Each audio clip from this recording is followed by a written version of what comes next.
Hello everyone, and welcome back to another story time with When Girls Talk Books. I'm Kylie. I'm Susie. And if you are one of our audio listeners, just an FYI, we are out here in the wild wilderness of the Pacific Northwest. It's very beautiful. If you'd like to join us on our YouTube channel to check out the views, feel free. So, we did Out of the Woods By Hannah Bonman-Young. Okay. This was a romance. Let's start with our star ratings. 4 out of 5. 3.5. Okay, nice. I did like it. It was good. Yeah. I have notes. Okay. On, just the story in general. I just have a little bit of notes. Okay. But I think it was good overall. Agreed. Not mad. Caleb. I love you, Caleb. Oh, Caleb. So sweet. So sweet and not sweet.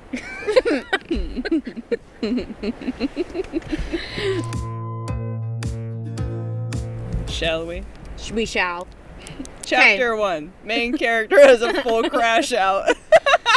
Yes, so our main couple is Sarah and Caleb. And they have been together for like 16 years. Jeez, who's been together since high school? Damn.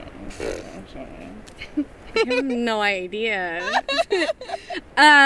So they've been together for a long time. And so the story starts with her hosting this auction, and it is in a fundraiser for ALS research, which we do get a lot of flashbacks of her mom who passed away of ALS, and it's really like Caleb really holds steady for her, and he's really like integrated into that family. So we see the progression of, things are okay and they're going to prom, to then things are really not okay and he's really supporting her, to them getting married really young so that way her mom can be there, and to eventually her mom passing away. So Sarah grew up in a apartment with her mom, her Aunt June, and Wynn, which Aunt June isn't really her aunt, but they're best friends. Her mom and her are best friends. So then Wynn and her are best friends. Aww. Which I do believe the story before this is Wynn and Beau's story. Oh, so this is the second in a series, technically. This is like the second time we've done this. Yeah. We're good at this. Okay. Well, fun fact. This was a blind book that I got at Maggie Mae's in Gresham. No shit. Yeah, so this was the one that I got, and I was really excited about it. Anyway. I bet you even told me and I already forgot. Sorry. I'm such a forgetful friend. It's not that I don't care. I just forget a lot. Hey, we just know. It's okay. Bonus, I can tell you stories multiple times. Yeah, so and really, I will, react. If I need to get something off my chest. Back in the boat. The fundraiser, she set it up, and she really just went from 0 to 100 for this. 0 to 1,000. And it wasn't a success. So she's like upset in the bathroom, and Wynn comes in, and she's like trying to console her, and she goes back out, and they had like doubled the money that they had raised, or in like 10 minutes. Yes. And Caleb ended up donating like $100,000. Sweet Caleb, but like, bro. Okay. To me, Caleb was so kind in what he was doing. Like, he had zero malicious intent. It's so true. Like, he wasn't really ever going to actually tell her that it was him that was the donor. Yeah. So I understand her crash out, but why'd she got to choose sweet Caleb? Yeah. She is pissed. She's pissed about this. She's so mad that now she feels like the fundraiser was like pointless, and she's very angry at him. But she goes back into the room. She does her speech about like, thank you all for coming. And then they kind of have a semi-public argument at the fundraiser on stage. Awkward! Which is awkward. And then she storms off, and Caleb like stops and says bye to Wynn and Beau, and she's like, oh, he's a better friend than I am too. So like immediately she has a lot of like anger towards him for just like existing, being good. Yeah, just like being a good guy. She has a lot of like anger towards him. And then they end up like going into this closet, and they have this big fight about it, and she's like, it's my fundraiser and I wanted to do it, and like, of course you had to come in with your savior complex and all this stuff. So they have this big old blowout about it. God damn. Like, so sorry. I really didn't like her in the beginning of this. I barely liked her at the end. You're good. Don't worry about it. Sarah, you had a perfectly nice, sweet husband. Let's find another way to mess it up. Yeah. Jesus. He, like, throughout the whole book. Self-sabotage to a T. Self-sabotage, yeah. All the time. Throughout the book, he's a phenomenal husband, partner, person. Like, he's just a really kind guy. Wholesome, pure, good Lord. Yes. Yep. And they go on to explain, like, this has been Caleb's role to her throughout their entire relationship. He has always been the person to, like, solve her problems, essentially, and be there for her. And poor fucking Sarah. Somebody solves all her problems for her. Like, while her mom was dying, like, he was the one to help her and pick her up. And, like, that's just been the roles in the relationship. So it doesn't make sense to him that she's mad at him about it. Yeah, like, I'm doing what you wanted me to do all this time, and now you're mad at me for it? Yeah, but, like, he doesn't know how else to be in that relationship. Like, what else is he supposed to do? Yeah.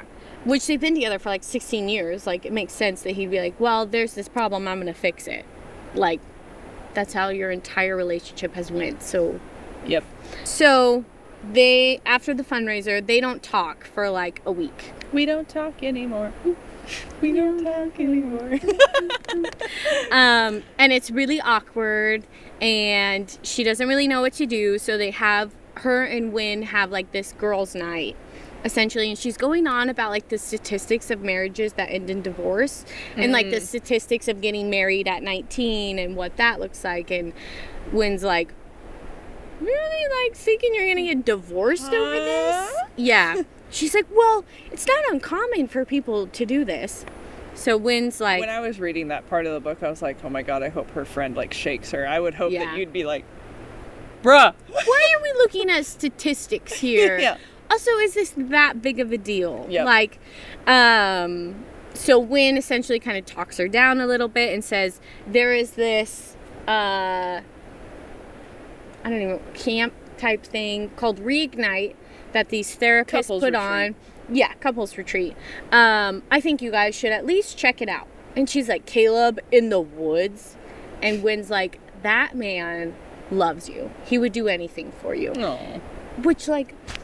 Duh. Come on! And so she's like, well, I'll bring it up to him. So then she does bring it up to him, and he's like, are you sure we can't just get a therapist in town? Like, do you really need me to go into the woods for this? Yeah. Yeah, Susie. Here I am in the woods. But he's like, can't we just find a therapist in town? Like, is this really, do we really need this? And she's like, we really need this. And I feel like for him... You really need this, Sarah. Let's be so for real. She should have gone... Let's be so for real. And to him, like, we don't see his point of view, but I imagine for him, and he kind of talks about this a little bit, like, he didn't realize that she was so unhappy with how things were going, that they're at this point where they need to... I don't understand how she's so unhappy with how things are going. She's got an easy life, doesn't have to work, could choose to do whatever she wants. Sweet, attractive, smart husband. Yeah, sounds awful. Who would support her through anything. You poor thing. Yeah. Like if I only knew. Oh my God. That's definitely how I felt. Yeah. So he ends up agreeing to do this retreat. And he gets kind of excited about it. He goes to the stores. Fucking He's asshole. like picking out all their gear, like getting all this advice. Horrible man here. Yep. Just the worst, Sarah. Run for the hills. Got their hiking backpacks, all this stuff. And so they're going to, it's called Reignite, is the trip. And immediately, my thought is, Sarah's obviously the one who needs this. Yes. Caleb is just going to support her and do whatever. And he mentioned something in the car about, like, if this is what you need, like, I'm more than happy to do this with you. And she's like, it's not just for me, it's for us. And you could benefit from this too. And he's like, right, okay. Like, it was just weird. But so we're at day one of Ignite. And they meet all the other people. They have this argument in the car about he needs to be benefiting from this too, and there's stuff that he needs to work on too. I guess if you're not fighting in the car all the way to a couple's retreat, what are you doing? What are you even doing? And they meet the other couples, and a lot of those couples go every year. So we get to know them throughout the story. We're not going to take too much time on them, but because to be honest, only like a couple of them were actually funny. Yeah, there's a few couples that they end up connecting with, and they end up having long-standing relationships with. While they're all getting ready and they're waiting for Helen and Yvonne, the couples are telling them that there's a no-sex rule. While you're on the retreat, they have a no-sex rule. That's and they're like going home. Because that's the only thing these two have going for them, apparently. She's like, what? Huh? Sorry, what? And she packs her baby wipes, just in case. Can never be too prepared. Advice from Wynn to pack baby wipes. That's a good friend, telling you the advice you might not want to hear, but like, girl, pack the baby wipes. You're gonna need these. And so then Yvonne and Helen come, and they have their granddaughter, Libby, who, I'm pretty sure her name's Libby. Yep. Yeah. Her mom, or her parents, have recently passed away. So now the grandparents have custody of her. And can you imagine being a 10-year-old stuck going on a old people's, like, marriage retreat, backpacking? I would, like, throw myself over this hillside. No, thank you. I would rather die. Yeah. And, like, for a 10-year-old specifically, like, boo, boring. Boring! But, so we meet all of our characters. And they say, okay, we're going to start hiking. It's 15 kilometers. I did the math here for us. It's 9.32 miles. In a day? In a morning, I guess. And no. Caleb. No. Caleb and Sarah are both like, 15 kilometers? Jiminy crickets. I'd feel like we're going on an adventure. Yeah. In the shape that I am in now, I would die. Probably 5 miles. Yeah. 5. 9? You took 9? Yeah. 9 miles on your first day. On your first day. Mm-mm. You're not even going to ease me into it. You know what? Actually, I might be so pissed if I was in that setting where I'm like having marital issues, I could just walk it off. All the steam I have. Oh, yeah, no problem. Just charge through the wilderness. It also feels like she's the only one having marital problems. Yeah. And like, she's a victim of herself as well. Yeah, for the poor baby. Jiminy fucking crickets. I'll just say it now, because I'm going to say it at some point. This could have very easily been solved if she had proper communication skills. If they both did, in all fairness. She went to one therapy appointment and, like, looked at herself in the mirror, but so many women, they're never the problem. Like, what do I want out of this? Mm-hmm. Easy. Yep. It could have been, what do I want for myself? Good thing she didn't overreact. Yeah. And, like, communicated that to him. It would have been, okay. Because, he would have been like, okay. Yep. Yeah, I think that sounds great. This is what I want. Yep. Can we do this? Anyway, I think that's part of the reason why I rated this 3.5 stars, was because I was like, this could have very easily been solved. Like, I don't know. I didn't feel like this was a really big ordeal, in my opinion. So sorry. Yep.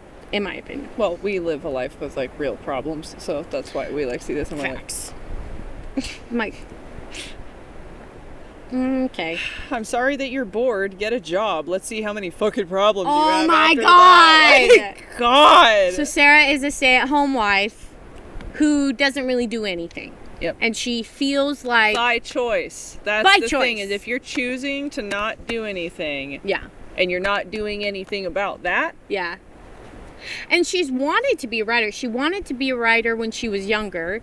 And she even, like, won this contest. And she got to meet this author, Cecilia Floodgate. And Cecilia was not very nice to her. And was essentially like, I think your writing is shallow and yada, yada, Oh, yeah. yada. She got one bad constructive criticism and, like, fell apart. Yeah. And so she just gave it up. And was like, I'm not going to do this. Weak. So, I just feel like... Yeah, she had a lot of stuff that she needed to think about what she wanted to do. Mm-hmm. And he would have been receptive to that. Mm-hmm. But anyway, okay. So day one. They hike a Sarah's the ton. worst. Day 1, 9 miles. Caleb's sweet. They have issues. Here we are at camp. Yeah, they're at camp. There's like this picnic set up for day 1, so they get real food, and they are so sore that Caleb like drags her to bed, like literally.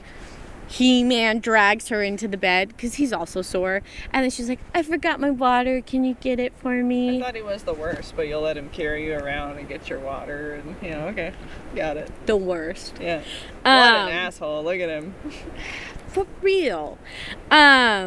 So he ends up dragging her to bed, and then I don't remember how this comes about. He charged her e-reader and brought her a solar charger so that way she could read before bed, and she would have the battery life so that way she didn't have to redo her reading streak. This is our biggest problem. Like, yeah, it was the sweetest thing ever. Yep. Day 1. Yep. Day 2. I have these separated by days.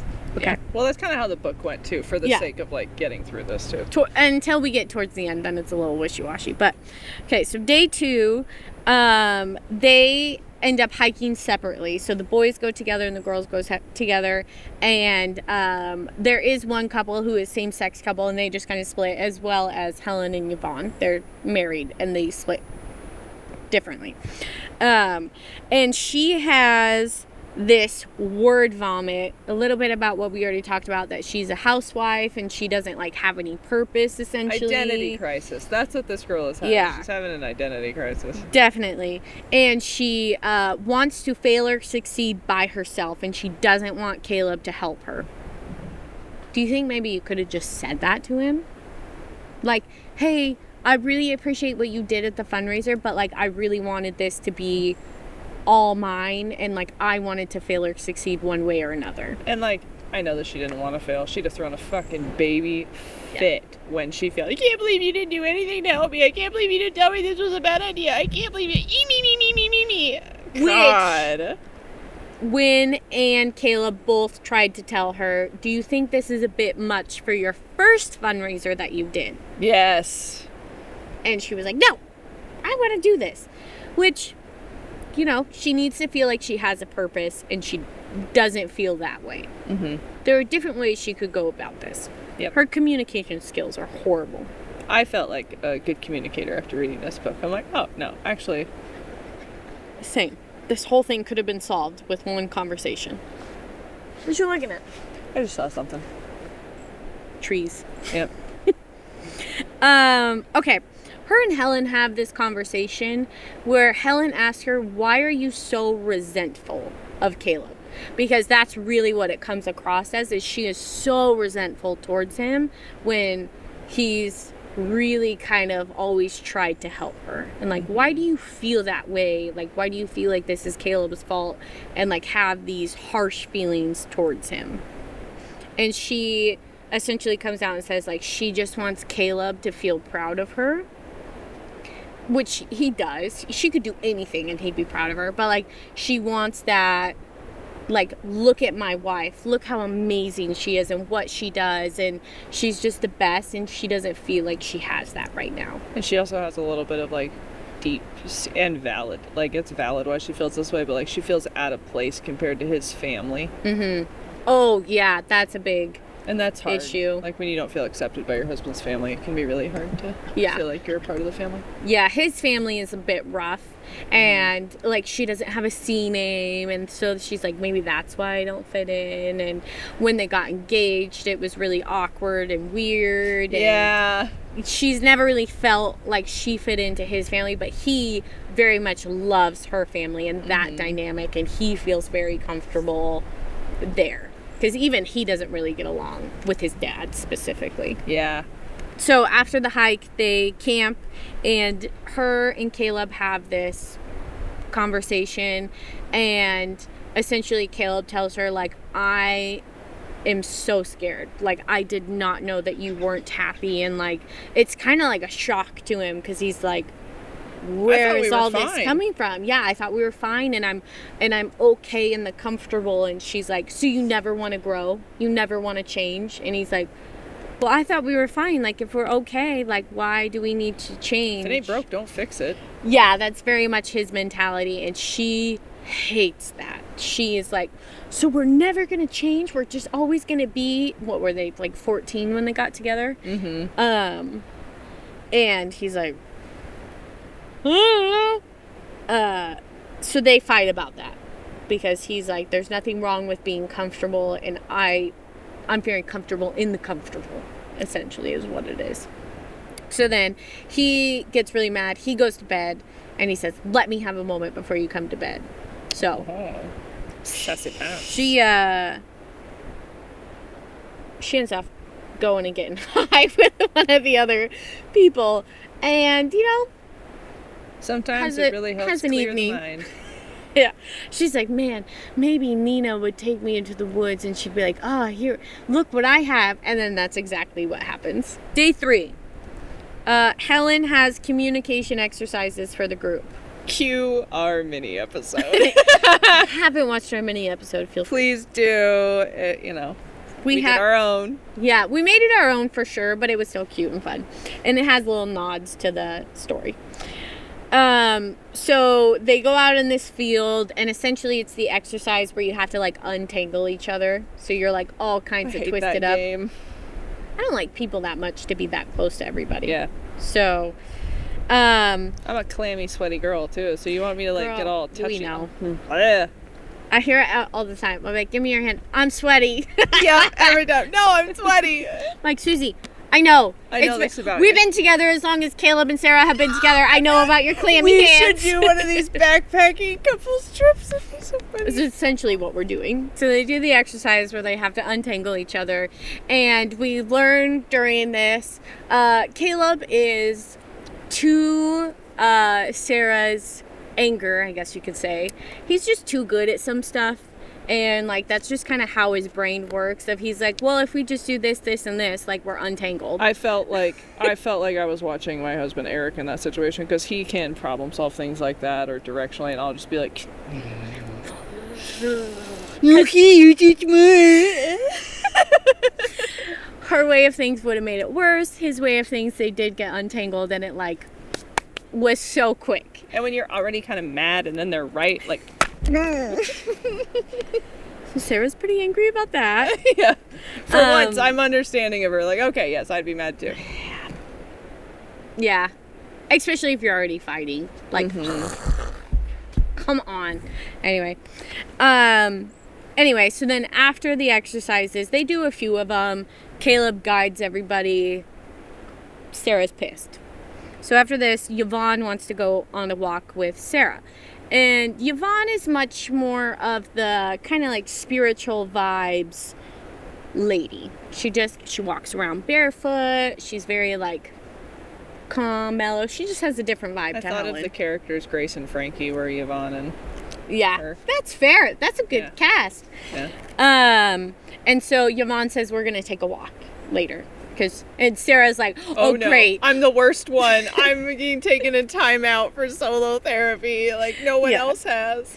So they go on this walk, and they go up to this, like, edge, and they have a talk, and Sarah goes a lot into, like, her mom, and she also, one of her pieces that she's struggling with is she wants to be great for her mom, because her mom did die when she was younger, and, like, she has all this life, and what is she doing with it? Nothing. Like, she just... Oh, you should be mad at yourself, Sarah. You're the one not doing anything.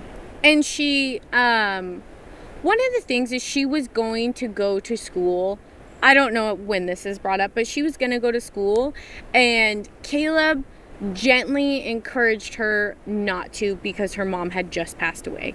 So it really wasn't good timing, but she was too prideful to kind of say that. So she was just kind of, she wanted to do it. Caleb gently encouraged her not to, and then she never went back.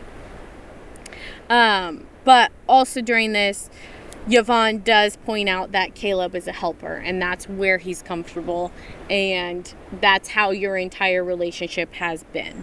and he's very comfortable in his role, as she says it. He's the helper. That is his role. And I felt like that made so much sense to me.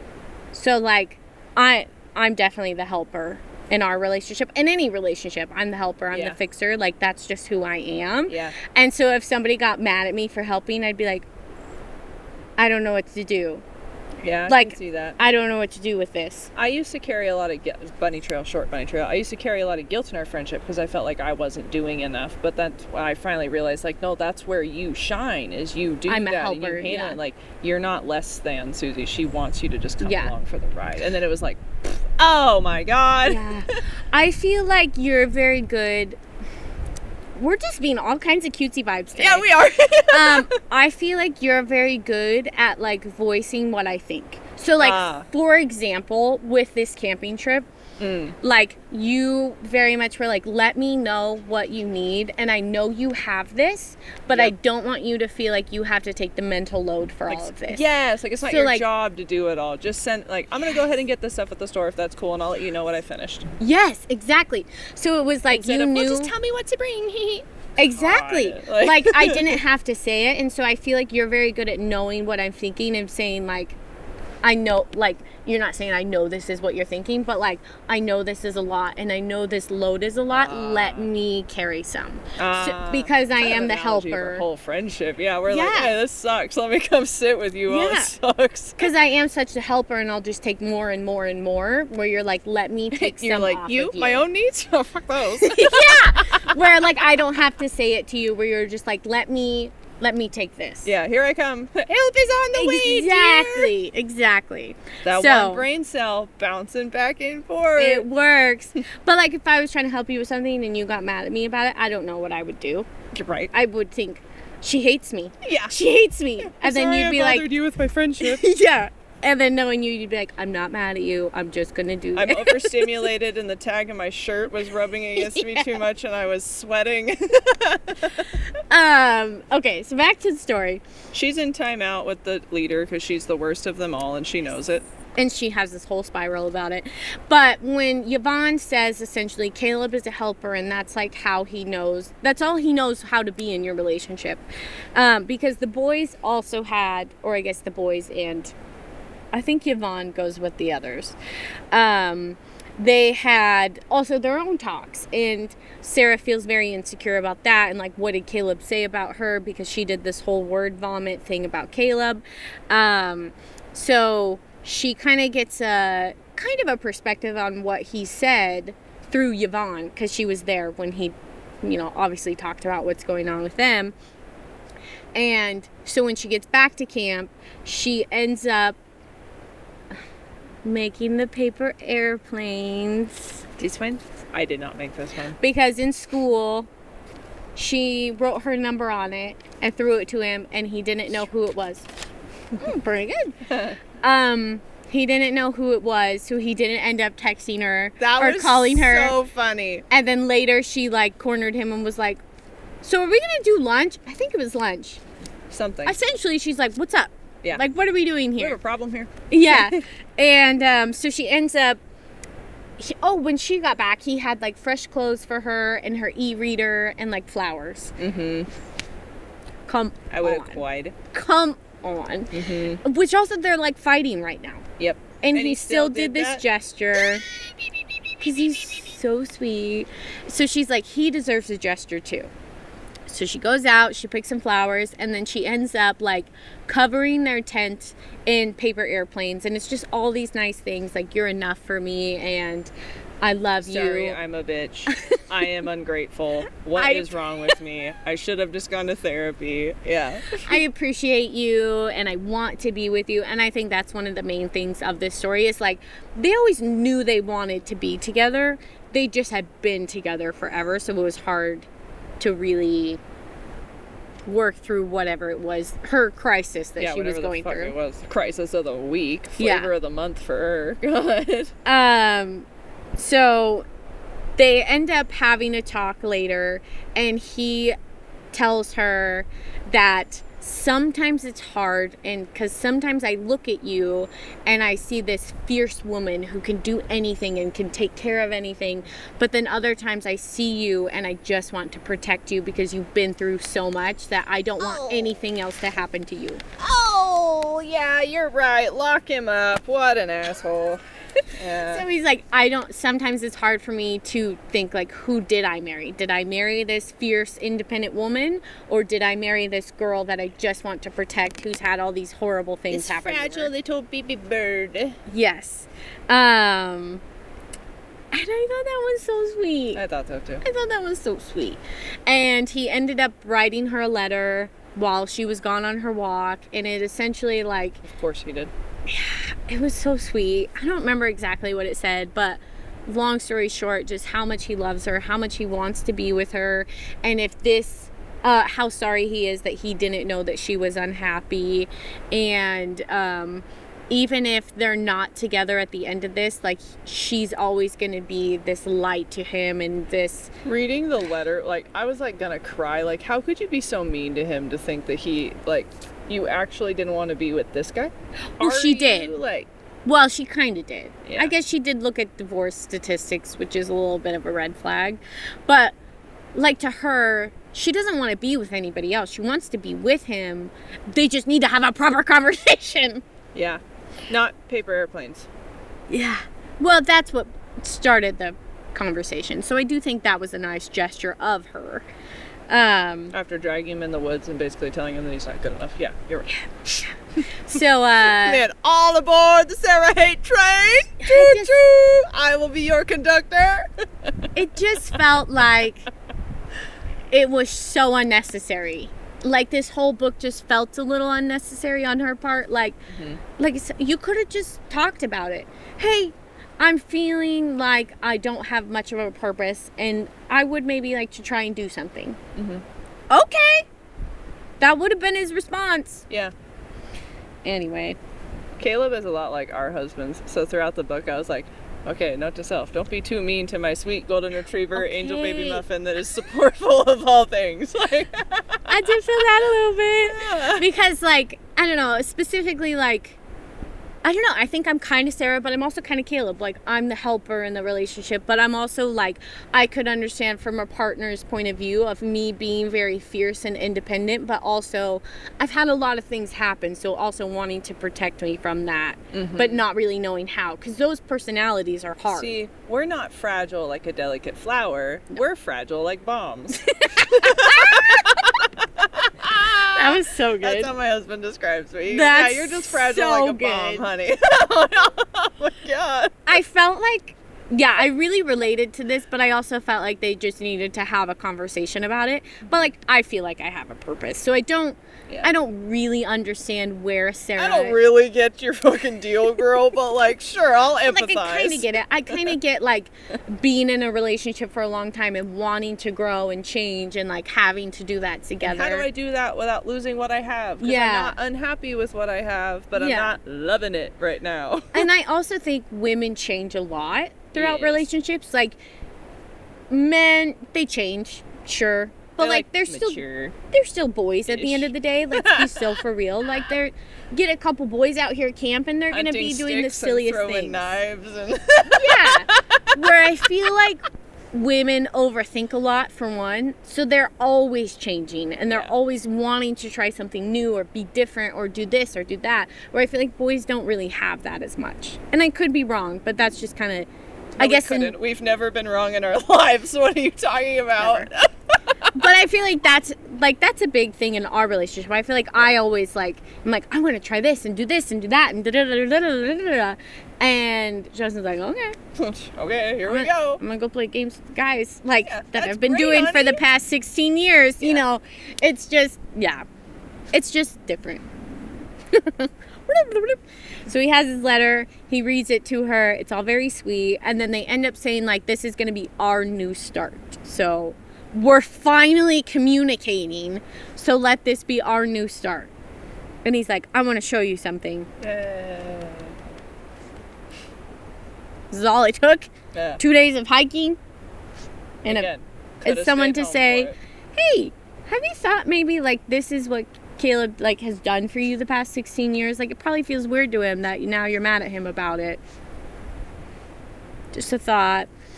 So Caleb is like, I want to show you this thing that I saw today. They end up going rock jumping, and they have this conversation. Well, first she tries to seduce him. He doesn't fall for it because of the no sex rule. And she's like, oh my God. Strike one for Caleb. She has a hard time with it. But he's like, I want to follow the rules because the people have told them that it's to more focus on your relationship. And he says, like, I want your heart. I don't want your body. Like, I want all of you, not just some of you. And Sarah's like, I want to say that. I'd be like, oh, so sweet. If my husband said that, I'd be like, Sarah's revved up. Sarah's not having it. I am not taking no for an answer. He, like, gets out of the water and she's like, are you for real right now? Yep. Anyway, so they end up having a conversation on the water, and because Helen and Yvonne want them to write down each what they want in 10 years, so that way they can kind of get there together. It ends up coming out, Sarah wants to go back to school. She wants to be a writer, which she's always kind of wanted, but was discouraged to do it. Okay. He's like, great, sure. And Caleb wants to kind of take a step back from his company, and he wants to start funneling the profits to charity. Perfect. She's like, because he couldn't get any better, right? I'm like, of course, for real. As if he couldn't get any more wholesome, and then here he comes, and you're like, of course yeah, you are. For real. And then on the way back, Sarah falls, and she's like, oh, my knees, they're really hurt. And he's like, I'll carry you. And she's like, okay. As he Clark Kent's her all the way back to the campground. Yeah, so then he ends up picking her up, carrying her back, and she's all, which I thought that was kind of fun in the book. Like, as much as they have problems, like, they love each other. They're revved up for each other, that's for sure. Yep. And she's like, yeah, my mountain man. It's the kind of the vibe that she gives, which is fun. It was really sweet. Then they get back to camp, and they have some tent fun. Yeah, it gets a little spicy, like, Yeah. Little bit. Caleb has a different side to him. Yeah. That's like, sure. Caleb. Whew, sheesh. Okay. I will say, just real quick, the spice in this was top tier to me. I thought this was great. It was like realistic and not in a realistic, boring way. Yeah. It was like perfect. It was just kind of like, oh, sweet baby Caleb. Ay, ay, ay. Okay. Yeah. Day 4. They're hiking again. And Sarah and Libby are hiking together because everybody else is kind of paired up. And they have a conversation about their moms because Libby doesn't really talk about it, but she kind of feels like her and Sarah, like she can open up to Sarah because at one point they had like this, Libby had taught the girls like a dance routine and they performed it in front of everybody. Cute too. It was so cute. And Caleb's just watching her like, this is how you used to be. And I just he loves her heart. That was one of the things he talked about. Caleb, like, okay. For real. And he just felt like that reminded him a lot of her before her mom died, and like seeing her in that light, and like how happy it made Libby, and what good of a heart that Sarah has, and how she got that from her mom, which he tells her all of this at some point. But so her and Libby kind of have this link with their moms both passing away. And so they kind of talk about it, and Libby asks Sarah, like, does it ever get easier? And she's like, I don't think it really gets easier. I think, like, we just get stronger. And, you know, that's really sweet. And you're really strong, Libby, because she's 10. And so then they just kind of talk about their moms a bit, and like, well, I used to love cuddling in my mom's bed. And Libby talks about she didn't realize her mom was her best friend until she passed away. So sad. It was so sad. But so they have this really nice conversation. Yeah, probably really nice for her. And then they have another exercise on like, what hill would you die on?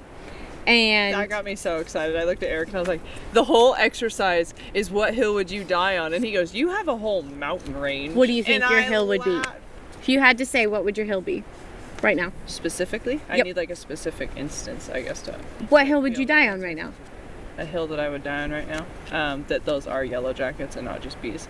That's a hill I'm gonna fucking die on over there. Okay. We have bees at camp. Susie does not like the bees. Yellow jackets. The worst. I hate They're bees. them. They are a kind of bee. That is true. So die on that hill, girl. But so they have this exercise, what hill would you die on? And Sarah's is that she doesn't want kids. And her and Caleb have agreed on this. They don't want kids. And spoiler alert, I really like that she stayed true to that throughout the whole entire story. I really like that the representation of women not wanting kids, and I feel like that was really well done. They both agreed on it. They both were not going to budge on it. That was her hill that she was going to die on. She doesn't want kids. That would be non-negotiable. And they don't. Like, as far as we see, they don't have kids. So I actually really enjoyed that. It was nice to see both partners be open and respectful to On each the other, same not page. Like one lying to the other, hoping that the other one will change their mind. Yeah. Because I see a lot of that. Yeah, because he was the same way. Like, nope, I don't want kids.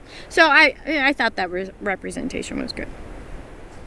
As somebody who was on the other side of like, I'm having kids. I don't care. You don't want kids? Through hell or high water. That's the hill I'm dying on. Like, you know. So that was her hill that she was going to die on. And Caleb did not understand the exercise. Oh yeah, and he did like so many broad, and they were so funny. Yeah, I don't remember what they were. Do you? Did you find it? Yeah, so Caleb's hills he's gonna die on. He said, for the record, I agree with my wife on the kid thing. But I thought it was a more general prompt. And he said, number 1, Deep Space Nine is the superior Star Trek series. Number 2, if you put Kelly Clarkson on any season of American Idol, she would have won. Facts. Facts! You can't, yeah.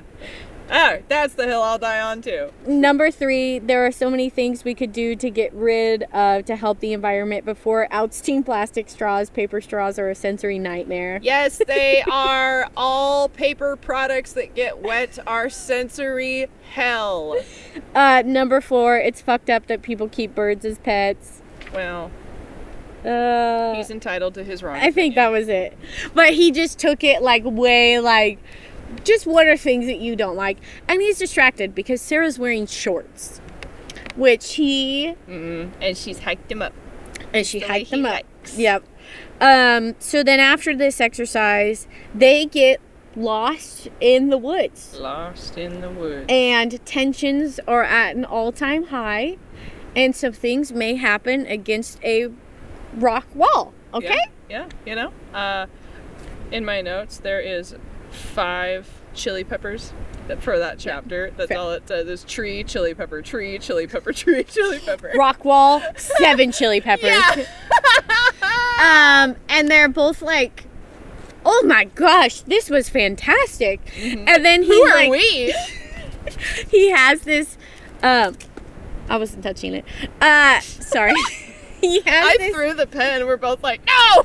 Sorry. And he has this like fidget stone post. and I left it over there. Sorry. So on the way back, she's like, you're real quiet over there. And he's like, I just want it to be great like that every time for you. And she's like, it is, you know, but then he like gets all into his head about it. And now I'm spiraling about how I can most properly please you in all ways because all I want to do is make you happy. You make it really hard. He doesn't say that, but that's basically what. And she's like, that's never been our problem. Yep. Like that's never been a problem here. And he's like, oh, okay. Thank God. So now we're on day 5. This is the last day of the hiking portion. So then they're supposed to camp for 2 days. We do find out there is actually no sex rule. Yeah, it's a hazing rule that they all do to the new kids. Any new people, because these people do it over and over. And Sarah's like, well, we get to do it next year. Like, we get to tell anybody new people that, like, this is a thing. Because she's all like, you guys got me. Yep. So then they break off into their groups and they're hiking the last bit of it. And Helen gets a walkie-talkie siren, and so she puts it up to her ear, and Yvonne's on the other side, and there has been an accident. And I immediately started crying when I was reading this part, because I'm like, great, he's fucking dead. Great. Like, no. Great book, Kylie. Loved it. Yeah. And Libby had fallen through a bridge, which in all fairness, her mom and her used to play this game on a bridge, so she went to do it. Caleb went with her. She fell through the bridge, and Caleb jumped in after her, ended up saving her, and then he fell and he hit his head, and it was a very traumatic situation. Cut the show. That's it. I'm done. So she runs off to find him, and he's just blood everywhere. And she's very scared of blood. It bothers her a lot. Yes, but she was trying to keep brave. it together. Yeah, and he's like, so she's like, I'm right here. And they called the ambulance. So then the ambulance comes. She goes with them. And they have to hike him out on a stretcher. Yes, it's very traumatic. Libby's hysterical. She feels like it's her fault. She feels like they're going to hate her. And this whole thing. The crew helps them, like, Jai was like, give me your bag, like, we'll take it, we'll take the car, we'll meet you guys at the hospital. So the group is very, like, they came together very quickly, supportive. Yeah. They end up getting into the hospital, and Caleb is in the ICU, and he's gonna be in a induced coma for at least 24 to 48 hours because he has swelling on his brain. And Win and Bo. This part made me cry, because that is so something you and Justin would do. Would have just, like, shown up and be like, it's okay, you're going to be okay. We're all going to be fine. And be like, I can't let Patch see me like this. Yeah. So Win and Bo have a little girl, and so they bring her, and she's like, she can't see Caleb like this. And it was so, I was crying so much through this part of the book. I did not cry, but I was like, I like suspense cry, and then when the horrible thing really happens, I'm like, sad. Anyway. Dang. And Sarah has a hard time reasonably when they tell her that he's in the ICU because her mom died in the ICU, and Aunt June had told her the ICU is where people go to die, so you need to prepare yourself for that when her mom was in the hospital. Yes. So her and Win have this whole thing, and they come together, and she's like, it's not the same, like, I understand you're freaking out, but, like, it's gonna be okay. You're gonna be okay, and he's gonna be okay. And then, so they're waiting. They tell them that Caleb's going to be, in a coma for at least 24 to 48 hours to watch the swelling. And Sarah had called his mom, who they don't have a great relationship. The mom comes out, and Caleb is still asleep. And while they're in the room together, the dad calls, and she's like, oh, you're not going to make it, da-da-da-da. And Sarah's like, F this. She pulls the phone and is like, you need to be here for your wife, and you need to tell your buddies that you gotta go. It, like, goes off on him. Didn't she call him a precancerous or what? She used some interesting language for sure. She goes off on him essentially, and like, you need to be here for your wife. Like, how dare you? Yep. And he was like, this is for you. And like, leaves, and I was like, yeah. Pop off, queen. And Caleb's mom and her end up having like a little bit of a different relationship after that, because Sarah is much more receptive and like gives her hugs, and it's like, it's gonna be okay, and stood up for her towards the husband. And then the husband is gonna come because her funny quote in the book, like, I made him do the right thing. I made Cyrus do the right thing. Yeah. Wow. Because he's the worst. It ends up like the next day or something, they're like, okay, we're gonna wake him up, he's gonna be okay, there's no long-term effects, that this was really just in case anything happens, we needed to put him under to kind of get that swelling to come down, cover our bases and make sure we don't get sued. We did and just kept him a head injury is a little bit different. And so then it takes about 9 hours for him to wake up, and when he finally does, he is again fine. Is perfect and sweet and supportive, and oh honey, don't cry, and I'm like and he ends up saying like, I realize what's important now, and I want to scale back this company immediately, which is very much against what his dad is all about. His dad, opposite of how he was raised. Yeah, is very much like, take those profits. And Caleb's very much like, I want to build a company that people want to be a part of, and I want to give back and things like that.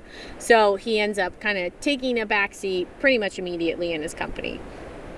So, and Sarah is like so thankful of like everything that's happened that got them to this point, and blah, blah, blah, blah, blah. It was very sweet. And then Bo and Wynn and the daughter show up, and it's all like happy, and they bring pizza, and Bo and Caleb are good friends, so he's really happy he's okay. And tied up in a little bow. Epilogue. Yep.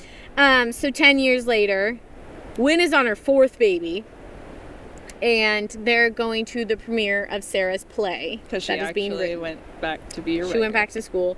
And Caleb got a limo, because of course he did, because he's the sweetest thing ever. And 6 years ago, she ended up publishing a book called So-Called Little Life, which is based on her mom's story. So that was put into a play, and Caleb's parents come, and Aunt June comes, and it's all very nice. And they do have a rescue dog who's 10 years old. And they named her Helen. Yeah, it's all very cute. And they did not end up going back to Ignite. They decided the outdoors were not for them. Yeah, I'd have been like, I don't think so. I feel like that kind of was like, oh, like I definitely expected them to like go every year to like keep their relationship this like safe and secure as they felt like when they left, I guess you could say, where I felt like they should have went back every year. Yeah, he could have gone back and just, I don't know, not went on a rickety bridge. For real. It was a wild idea. For real. So anyway, they go to the play. Well, what do I know? I'm just a woman. It's a big success. Nina, who ends up being one of her good friends, one of the ladies that was in Ignite, she is now like a Oscar-winning actress or whatever. Oh, yeah. She ends up agreeing to be in the play, so it's this really big deal. Sarah ends up like coming out or getting pulled up on stage to do this speech, and at the end of it, she says, "Fuck you, Cecilia Floodgate," which is the author that like discouraged her apart. I was like, to do writing. Yeah, and I was like, yeah, that feels so good. So it was all very cutesy, tied up in a bow. Yeah. Just feel like I don't know. I like it, you know. I'd probably be bored if that was every book we read, but since we, you know, every once in a while, compared to the last book, I needed a cute little story. Yeah. I felt like for most of the book, I was like, this would be kind of fun to do like this couples like camping thing. Like, how fun's that? But I don't know. I really just wanted them to keep doing it every year, I think. Yeah, I see that. In my opinion. Yeah. But I think it would have made the book better too. Yeah. It would have made the book better if they would have kept going every year, because then Yvonne and what's the other one's name? Helen could have passed the torch to them. Yeah, and then they could have done it. Yeah. It would have been really fun and cute. But I guess they're not therapists. That's true. Anyway. But there's lots of people that like aren't and pretend to be, so I mean, what's two more? Exhibit A. Well, we have special qualifications, so we've also never been wrong in our lives. Yeah. So also true. But I thought it was good. Me too. Yeah. I really enjoyed it. It took me until like a third of the way through. So, but I feel like I'm a broken record. I say that every book. Like, I didn't really like it at the beginning, but like, I loved it at the end. So, it took me a while too, and I still was kind of like, okay. But also, I was like, these two need to get this tension taken care of. Yes. By like the time they finally do, I was like, oh, thank God. Mm-hmm. Like, I cannot take another chapter of this. So, yeah. But it was good. Fancast? Fancast. Fancast. What's fancast? Fancast is if this was a book or if this was a book. If this was a series or a movie, who would we cast as the characters? So, for Sarah, I have Jessica Chastain. Yep. You don't know. I don't know. You know that is okay. For Caleb, I have Jack Schumacher from Ransom Canyon. Have you seen? Okay, here. This one, I'll find you a picture.